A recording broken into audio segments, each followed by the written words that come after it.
Hello বন্ধুরা, কি অবস্থা সবাই? This is any Bangla. এই পার্ট এক্সপ্লেন করার আগে সবাইকে জানিয়ে দেই, আমরা ছোট একটা ফ্যামিলি, 500 ফ্যামিলি হইতে আর কিছু বন্ধু লাগে। সবাই ভিডিও দেখার আগে সবাই সাবস্ক্রাইব করো। বেশি না কথা বলে শুরু করি। এই এপিসোড শুরু হয় আগের এপিসোড দেখিয়ে। আমি লি ফ্যামিলি সার্ভেন্ট আর এই মেয়ের নাম হলো লি। আসলে আমরা তোমাদের পিছনে আসি করার ইচ্ছা ছিল না, কিন্তু ফ্যামিলি এল্ডারের আদেশ দিয়ে যে আমাদের এই যাত্রা তোমাদের ফলো করতে হবে। এদিকে বাওবিং চিংপিংকে বলল আমি চাই ওরা দুইজন আমার পেছনে আসুক। তাই যখন আমরা যাচ্ছিলাম তখন আমি ওদেরকে মনোযোগ ভিন্ন দিকে সরিয়ে দিয়েছিলাম, তবুও ওরা দুইজনে আমাদের পেছনে এখানে চলে এসেছে। এখন যদি পথে ওরা তোমাদের বিরক্ত করে তাহলে প্লিজ রেগে যাইও না। ঠিক তখনই লীল সরাসরি লিঙ্গঙ্গে বলে দ্রুত বলো তো তুমি এখানে কেন এসেছো? তুমি এই যাত্রা যোগ দিতে কেন চাও? যদি তুমি আমাকে সঠিক উত্তর তাড়াতাড়ি না দাও তাহলে আমি তোমার শেষ করে আমার মার্শাল আর্টের যাত্রা শুরু করবো। বুঝছো তো? তুমি আমার প্রথম শিকার হবে। লিঙ্গ হেসে বলল এত রাগ ঠিক হয় না। যাই হোক, আমি তোমাকে বলে ফেলছি যে তোমার মাস্টার ওয়াং নামে শুনছো।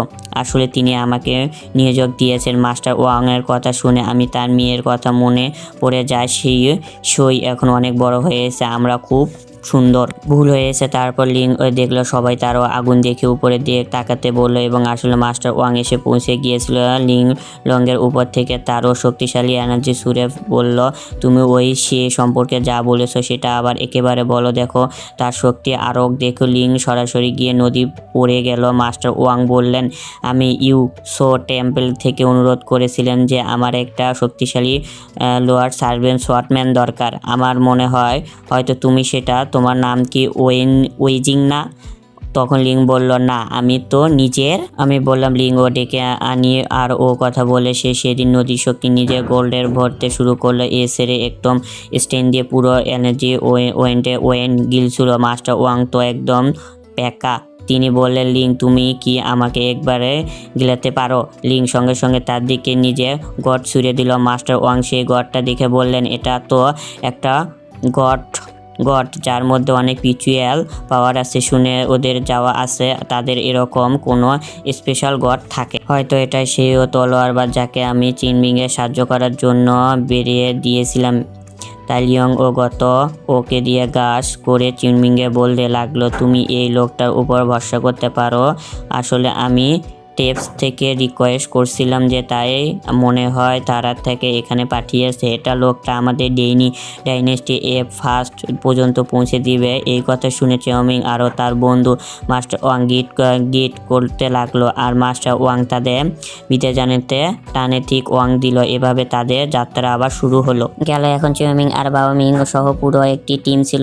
তখন লিন ইহার সোজা গিয়া লিয়েংয়ের গাধা বসে পড়ল, কিন্তু লিং ফাটফট সে ইউটিটি নামিয়ে দিল এবং তারপর লিং ওয়ান বলল তুমি আমাকে জ্ঞান দিতে পারো না, আমি কেন তোমার কথা শুনবো? লিং বলল বাচ্চা, আমি তোমার যাব চিনি বছরগুলো আগে মেলা হারিয়ে গিয়েছিলাম। এটা শুনে লিং ওয়ান অনেক বেশি মন খারাপ করলো।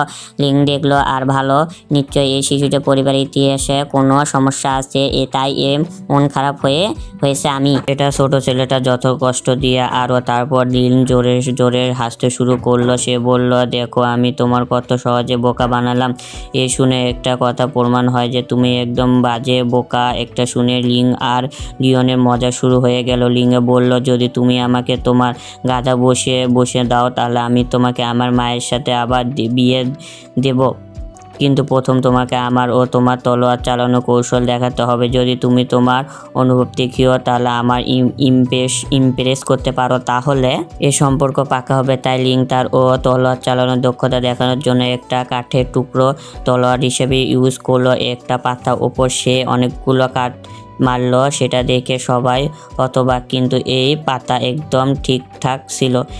দেখানোর সঙ্গে সঙ্গে লিং ঝটপট এটা ধরে ফেলল। এদিকে সবাই বুঝতে গেল যে এটা লোকটা শুধু বড় বড় কথা বলতে পারদর্শী। সকাল থেকে সন্ধ্যা হয়ে গেল আরও রাস্তা জুড়ে লিংয়ের তার বিরক্ত গল্পগুলো বলতে চললো। সে বলছিল আমি একটা 10 ডেমন কিংয়ের মোকাবিলা করেছিলাম। আমি আমার সবচেয়ে special dragon speaking from the sea technique ব্যবহার করেছিলাম। ওই টেকনিক কিংয়ে শেষ করে দিয়েছিল। আমার লড়াই এতটা ভয়ঙ্কর ছিল যে অর্থাৎ আরও ভেঙে উইস পড়ে গিয়েছিলাম, কিন্তু সবাই তার কথা শুনে এত ক্লান্ত হয়ে পড়েছিল যে আর কেউ তার দিকে খেয়ালও করে না। আসলে লিং হলো ও সব কথা শুনে তারও পেছন থেকে একটা লাঠি পর্যন্ত মেরে দিয়েছিল। এখন রাতের সময় সবাই এক জায়গায় থেমে থাকে। লিং বলছিল, আজ দুপুরে আমার মুড একদম ভালো ছিল না, তাই আমি তোমাদের সামনে আমাদের তলোয়ার চালানোর আসল দক্ষতা দেখতে পারিনি। আসলে প্রতি টু শট মাস্টার তখন তার সাউন্ড বের করে যখন তার মুড ভালো থাকে। আর আমার সাথে একটা ব্যাপার জানো, আমার সাউন্ড এতটা ঝকঝক করে যে বৃষ্টি ফোঁটাও আমাকে পাল্টাতে পারবে না। আর ঠিক সেই মুহূর্তে হিলিংস এর ওপর থেকে ঝড়ের বৃষ্টি শুরু হয় গেল। সেটা দেখে লিং ও আঙ্গ জোরে জোরে হাসতে লাগলো। লিং বলে, দেখো তোমার কত বেশি ভণ্ড, কেউ আমার ওপর বিশ্বাস করছে না। খেয়াল বলল, যখন আমার স্বপ্নের সোডা ফেলে আমি সেই পাহাড় পুট কেটে ফেলবো। যখন তোমার বুঝতে লিংং তলোয়ার চালাতে মাস্টার আর হঠাৎ ওর পর পা ফসকে গেল। তবে ভাগ্য ভালো কেউ সেটা দেখেনি। এখন লিঙ্গে সরাসরি পাহাড় দিকে ওনা হয়ে গেল। অনেকক্ষণ সে ফিরে নাই। তখন চমিং বলল, আমি লিঙ্গ নিয়ে আসি, হয়তো সে আমাদের সবাইকে নিয়ে রেগে আছে। তখন মাস্টার জু বলল, চমকিং আমি তোমার সাথে যাই। কিন্তু চমকিন সেটার জন্য মাননা করলো। সে বলল, এমন ভয়ঙ্কর আবহাওয়া আমি অভ্যন্তরে আমি প্রায় ঝরঝর করে রাতে অবশ্য সংগত করে পর্বতে যেতে হলো, তাইও হালকা বৃষ্টি আমার ও কোনো ভয় হয় না। এর সাথে মাস্টার জুকে বলছিল যে মাস্টার রু লিঙ্গের ওয়েনিং নাম ডাকতো। যদি ও ব্যক্তি ও আমাদের সাথে বেশ ভালো আচরণ করেছে, তবু আমি ওর ওপর পুরোপুরি বিশাল করেও পারছি না। আমাদের যাই করে হোক ওর আসল পরিচয় বের করতে হবে। তাই অনুরোধ করে তুমি এখানে থেকে এদের ও খেয়াল রাখো, আমি দ্রুত ফিরে আসবো। এত বলে চাউমিন সরাসরি লিঙ্গ খুঁজতে বেরিয়ে পড়লো। ওখান থেকে রওনা দিল। এখন সিন শিফট হয়ে যেমন ছোট একটি শহরে পুরো সুপারভাইজারের ও সুং ইয়ংয়ের দেখানো হলো। সে পুরোপুরি পানের মত্ত ছিল। ঠিক তখনই সে দেখে একজন লোকের সাথে সঙ্গে দেখে করতে এসেছে সং ইউজেং। ওই লোকটা দেখেও একদম অবাক হয় না। সে বলছিল, চলো শেষমেশ তুমি এখানে এসে পৌঁছেছ। আসলে ওই লোকটা আর কেউ না, জেনারেল ওয়াংয়ের যে সাউরিয়ানের সাথে আছে। সং ইউজেং ওকে বলল, আমার বন্ধু, আমি জানি তুমি কেন এখানে এসেছো। আমি চাই তুমি তোমার কাজ শেষ করার আগে আমাকে মজা করে যত খুশি দারু খিলাও। আরেকটি ইয়ং শাওয়ানকে বলল, আমি জানি তুমি চিওমিংকে মারতে চাও কেন। আসলে চিওমিং সং জিংয়ের হার্ট ডিমন। যতটা চিওমিং বেঁচে থাকবে আমরা পিএস সং জিং তার কাল্টিভেশন ও ফোকাস করতে পারবে না।